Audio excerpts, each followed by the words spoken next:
আমরা সকলে একসাথে সম্প্রীতির সাথে বাস করি, তাদের মধ্যে দাঙ্গা লাগিয়ে দেওয়া, বিভেদ লাগিয়ে দেওয়া, এটা হচ্ছে ওদের প্ল্যান।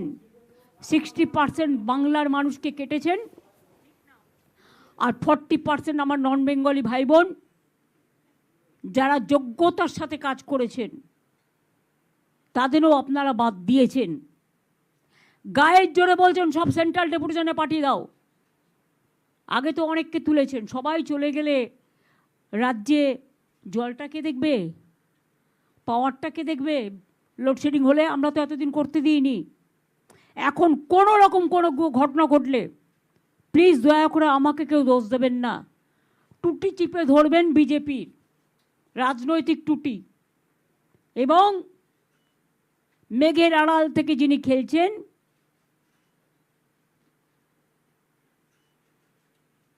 চন্দ্র সূর্য গ্রহ তারাও ক্ষমা করবে না এদের। তাতেও আমাদের কিছু যায় আসে না। আমরা 2026-এ 226-এর বেশি সিট পেয়ে জিতব, এটা আমাদের বদ্ধমূল ধারণা। Boycott for BJP, no vote for BJP. অন্যান্য রাজনৈতিক দলও যারা আছেন তাদের কাছে আমার আবেদন থাকবে,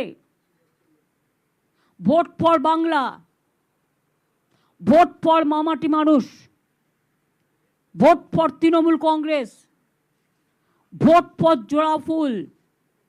আর বিজেপি দেখবে চোখে সর্ষের ফুল।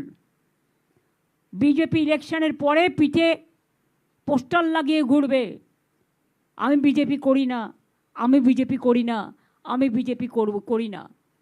আর এখানকার ইলেকশন হলে সারা ভারতবর্ষ বিজেপির বিরুদ্ধে কি করতে হয় সেটা আমি আমার সাধ্য মতো করব, সব রাজ্যে রাজ্যে যাব।